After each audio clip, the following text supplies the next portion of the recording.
জয় গুরু। নমস্কার সবাইকে। আশা করছি গুরুর কৃপায় সবাই ভালো আছেন, সবাই ভালো থাকেন, সেটাই কাম্য। গুরু যেন সবাইকে ভালো রাখে সে আশাই ব্যক্ত করি। সেই সাথে যারা আমার চ্যানেল আছেন আপনাদের কাছে আমি কৃতজ্ঞ। আশা করছি গুরু কৃপায় আপনারা যথেষ্ট ভালো আছেন। আর 2026 সালের শুভেচ্ছা আপনাদেরকে জানানো হয়। 2026 সালের শুভেচ্ছা আপনাদেরকে আমি অনেকদিন পরে দিলাম, কোনো বিষয় না, কারণ এর আগে আপনাদেরকে ভিডিও দেওয়া হয়নি, বিধায় দেওয়া হয়নি। তো যাই হোক, আজকে যে বিষয় নিয়ে কথা বলব সম্পূর্ণ সাধনা মার্গ, টোটালি সাধনা মার্গ। সাধনা মার্গের বাইরে কিছু নয়। দু চারটা রাজস্বিক ভিডিও আসবে এখন, আসা প্রয়োজনও, কারণ সবারই তো রাজস্বিক ক্রিয়াকর্মের প্রয়োজন পড়ে, রাজস্বিক কাজ কাম থাকে, সেক্ষেত্রে দু চারটা রাজস্বিক ভিডিও আসবে। তো আমি চেষ্টা করব যে সাত্বিক ভিডিও আছে সেগুলোকে বেশি বেশি দেওয়ার জন্য। তো আজকে বলবো নাদ ব্রহ্ম সম্বন্ধে। নাদ আসলে কিভাবে ব্রহ্ম হয়, ঠিক আছে, কিভাবে ব্রহ্ম হয়, কিভাবে এটা কাজ করে, চেষ্টা করবো ডিপ টু ডিপ বোঝানোর জন্য শর্টকাটে, কারণ বেশি তো আপনারা ভিডিও দেখেন না, 2-2.5 মিনিট দেখেন চলে যান, যার জন্য বুঝতে হয়তো ভালো লাগে না, কারণ ভিউজ তো খুবই কম। এগুলো মানুষের পছন্দও করে না, কারণ এত ডিপ বিষয়, এগুলোর প্রয়োজন কি, এগুলোর প্রয়োজন নেই, এগুলোর প্রয়োজন মানুষ মনে করে না। তো আরেক লোক আমাকে কমেন্ট করেছেন, এক ভদ্রলোক আমাকে বলতেছে, আপনার মালা নেই, তিলক নেই, হ্যান নেই, তেন নেই, সনাতনী কিনা সেটাও সন্দেহ। ভাই, এগুলো নিয়ে কথা বলে কোনো লাভ নেই। এটা আপনার যা বলার সেটা আপনি বলতেই পারেন, আপনার ব্যক্তিগত মতামত, ওই সম্বন্ধে আমি কোনো কিছু বলবো না। আপনার যা মন চায় সেটা বলতে পারেন, আমি আমার মতো, ঠিক আছে। আমি কখনো এদিক সেদিক না, ঠিক আছে। আমি সমস্ত জিনিসকেই ব্রহ্মস্বরূপ দেখি, ঠিক আছে, কারণ ব্রহ্মের যে মানে একরূপ, সেই দৃষ্টিকোণ থেকে আমি সকল জিনিসকে দেখি। ওটা আপনার ভাবনা, আপনার চিন্তা, আপনি করতে পারেন। তো এই যে নাদ ব্রহ্ম কিভাবে সেটা হয়, এটা একটু বোঝার চেষ্টা করবি। এখানে কিন্তু চক্র রিলেটেড। তো আরেকটা কথা বলি, যেটা আপনারা জানেন যে বাবার লাইভ ক্লাস চলছে, যেখানে সরদে বিজ্ঞান, ডাইমেনশন মানে চক্র সাধনা, যন্ত্রতন্ত্র, হায়ার মেডিটেশন, যেখানে শ্রীবিদ্যা এবং ক্রিয়াযোগ আছে। তো যারাই এই লাইভ ক্লাস করতে চান, 4টে কোর্স আছে এখানে, যারাই এই লাইভ ক্লাস করতে চান, ডেসক্রিপশনে আমার নাম্বার দেওয়া আছে, আমার ফেসবুক পেজের লিঙ্ক আছে, সেখান থেকে আমার সাথে যোগাযোগ করে নেবেন, ঠিক আছে। তো এখন যে বিষয়টা বলবো, যে এটা কিভাবে হয় নাদ ব্রহ্ম। অনেক সমস্যা আমাদের, অনেক কোশ্চেন থাকে, নাদ ব্রহ্ম, প্রাণ ব্রহ্ম, অক্ষর ব্রহ্ম, শব্দ ব্রহ্ম, এত ব্রহ্ম থাকলে কোনটা আসলে ব্রহ্ম, কোশ্চেন থেকে যায় না। নাদ ব্রহ্ম, শব্দ ব্রহ্ম, অক্ষর ব্রহ্ম, ঠিক আছে।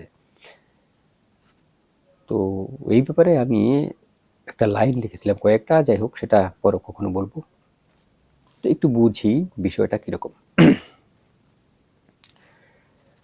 তো এই যে নাদ, এটাকে আমরা একটু ফ্রিকুয়েন্সি হিসাবে দেখি, সাউন্ডের ফ্রিকুয়েন্সি হিসাবে দেখলে আমাদের জন্য সবচেয়ে ভালো হয়।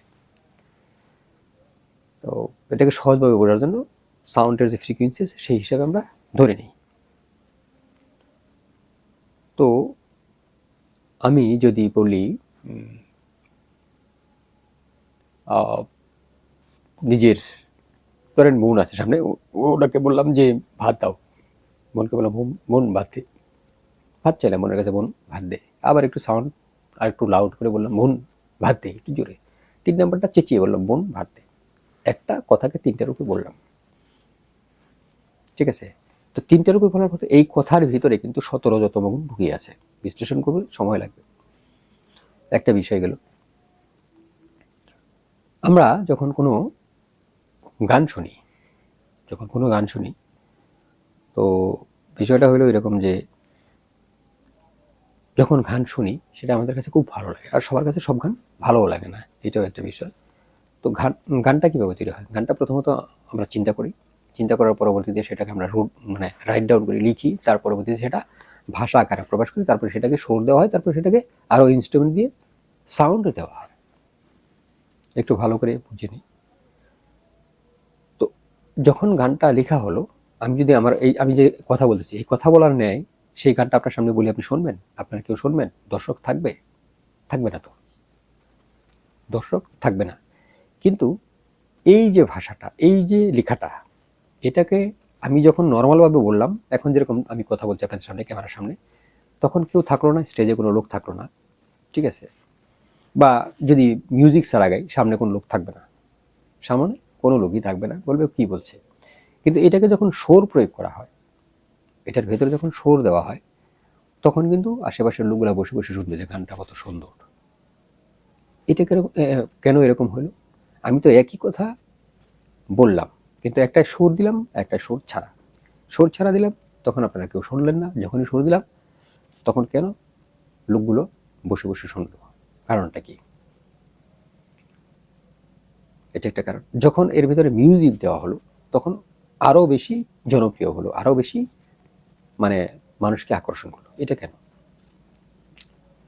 এটা এরকম কেন? তো এই কথা তো আমি নর্মালি বলেছি, তখন শুনেননি। যখন এটার ভিতরে সুর দেওয়া হলো, তখন বেশ কিছু লোকে শোনা শুরু করলো। যখন এটার ভিতরে ইনস্ট্রুমেন্ট দিলে, এটাকে মিউজিক দেওয়া হলো এটার ভিতরে, তখন আরো বেশি লোকে শুনলো এবং জনপ্রিয় হয়ে গেল, ভাইরালও হয়ে গেল। কিন্তু এই কথাটাই যদি আমি মুখ দিয়ে বলতাম, সেটা ভাইরাল হতো না। এটা কেন? এটা হলো, এই যে আমি যে শব্দটা ব্যবহার করলাম, যেটা ওই যে বললাম না যে বন বাদ দে, বন বাদ দে, বন বাদ দাও, ৩ বার বললাম। একটা শব্দ লো সাউন্ড, একটা মিডিয়াম সাউন্ড, একটা কর্কশ সাউন্ড, মানে হাই সাউন্ড। তো বিষয়টা হলো, যখন আমি আমার এই ভাষাটাকে, আমার এই গানটাকে যখন আমি সুর দিলাম, এটা একটা এই যে সাউন্ডের ভাইব্রেশন, এই যে সাউন্ডের ফ্রিকোয়েন্সি, সেটা অন্য একটা ফ্রিকোয়েন্সি তৈরি হলো, অন্য একটা সাউন্ডে চলে গেল, ঠিক আছে? মানে এই যে নাদ, সেই নাদটা চেঞ্জ হয়ে গেল। সেই নাদটা চেঞ্জ হয়ে মানুষকে আকর্ষণ করার যে এনার্জি তার ভিতর সে তৈরি হলো। যখনই সুর দেওয়া হলো, তখন মানুষকে আকর্ষণ করার এনার্জি তৈরি হলো। কিন্তু এই গানটা সকল মানুষকে আকর্ষণ করতে পারবে না, কারণ ওই গানের ভিতরে যে অক্ষর আছে 17তম, আমাদের প্রত্যেকটা অক্ষরের ভিতরে 17তম গুণ লুকায়িত। প্রত্যেকটা অক্ষরের ভিতরে, প্রত্যেকটা মেট্রিকের ভিতরে, প্রত্যেকটা জিনিসের 17তম গুণ লুকায়িত।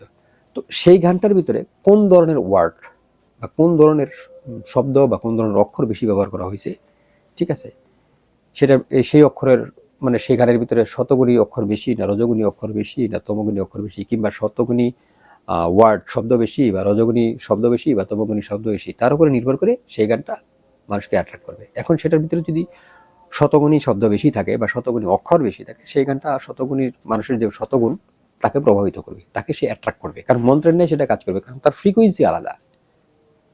তার ফ্রিকোয়েন্সি মন্ত্রের ন্যায় কাজ করবে, তার নাচ মন্ত্রের ন্যায় কাজ করবে, ঠিক আছে? সেটার ভিতরে যদি রজগুণী হয়, তাহলে রজগুণী মানুষের প্রতি সে অ্যাট্রাক্ট বেশি করবে, ওগুলোকে টেনে আনবে। সেটা যদি তমগুণী হয়, তাহলে তমগুণী মানুষকে সেটাকে বেশি টেনে আনবে।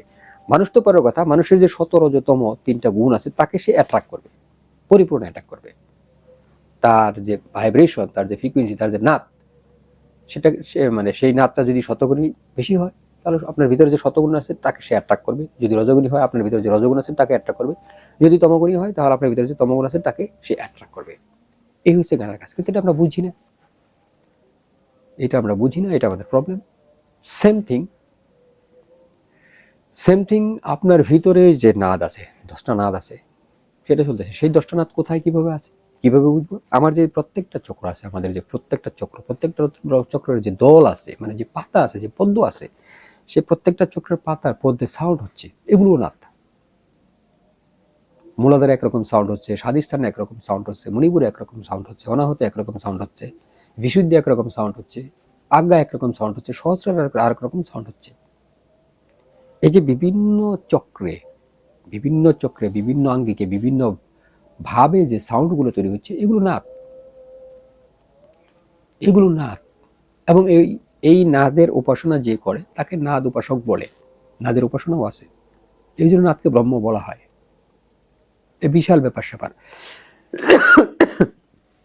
তো এই জিনিসগুলো আমরা ওইরকম ভাবে বুঝি না, সমস্যা, ঠিক আছে? ওইরকম ভাবে আমরা বুঝি না। এখন কেউ কাউকে গালি দিল, কুত্তার বাচ্চা, এক্সাম্পল ধরে নিলাম, কেউ গালি দিলে কুত্তার বাচ্চা, ওই ব্যক্তি কিন্তু তখন সাথে সাথে খেপে যাবে। কেন? ঠিক আছে, কেন খেপে যাবে? কেন খেপে যাবে?